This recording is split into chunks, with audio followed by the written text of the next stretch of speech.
Donc aujourd'hui, on abordera la prévention organisée du cancer colorectal. Donc cette journée est organisée en partenariat avec l'EDEC, avec le PETR du Pays Avallonnais, et puis le centre social de l'espace Solidarité Famille, la ville d'Avallon. J'ai subi l'opération colorectale. J'ai eu 4 opérations en 18 mois. Et ça s'est superbement passé. Et depuis, je touche du singe. Voilà, ça se passe bien. On a parlé du cancer du sein lors de la dernière formation. Et là, aujourd'hui, on va parler du cancer colorectal, de son dépistage et de la prévention, bien évidemment. Voilà.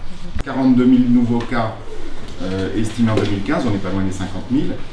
Et est-ce que vous savez à peu près quelle est la mortalité de ce cancer encore aujourd'hui? Qui baisse aussi régulièrement, mais qui reste élevée. C'est 17 000, près de 18 000. Le dépistage n'est pas suffisamment ancré dans les habitudes des Français, et ce qui fait que beaucoup de gens échappent au dépistage et se voient diagnostiqués à un stade avancé de la maladie. Et quand on est à un stade avancé de la maladie, c'est bien plus difficile de guérir que quand on est à un stade débutant. Énormément de survie grâce au dépistage, de survie de bonne qualité en plus.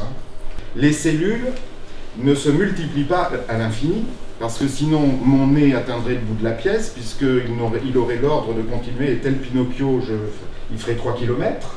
Non, il y a un moment donné, il s'est arrêté, mon nez, comme le vôtre, parce qu'il y a une commande dans les gènes qui disent « stop ».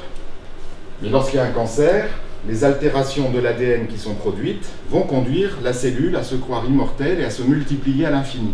Et c'est comme ça qu'elle envahit le reste de l'organisme. Il y a des facteurs génétiques prédisposants. Dès la naissance, on a hérité malheureusement d'un gène de nos parents qui nous prédispose plus que l'ensemble de la population à développer ce type de cancer, par exemple. Toute cette période de latence est mise à profit pour faire le dépistage tranquillement. D'où l'intérêt du dépistage. En participant au dépistage tous les 2 ans, parce que ça n'a pas été fait par hasard ce dépistage, c'est suite à l'observation de ce qu'on voyait lorsqu'on faisait les coloscopies avant le dépistage. Donc ce professeur d'université qui est à Dijon, professeur Jean Fèvre, a montré dans les années 90 en Saône-et-Loire, ils ont étudié dans la population l'intérêt de faire une recherche de sang dans les selles, comme ça, chez les personnes à partir de 50 ans. Pourquoi à partir de 50 ans? Parce que 95% des cancers colorectaux sont diagnostiqués après 50 ans.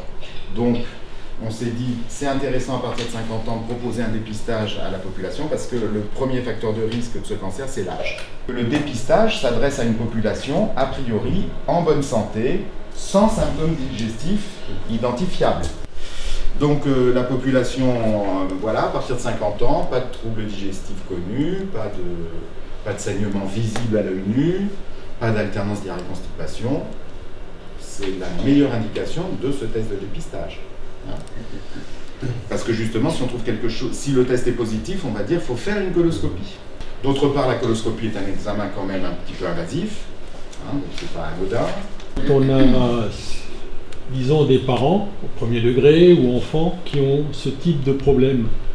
Sous une forme ou une autre, à partir de quel âge qu'ils font leur dépistage? Actuellement... Parce que ça fluctue pas mal, il y en a qui disent à partir de 30 ans, d'autres après 40 ans.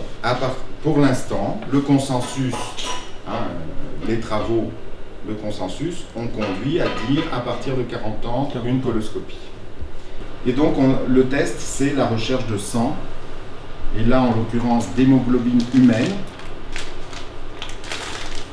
dans les selles. Et c'est sur un seul prélèvement maintenant.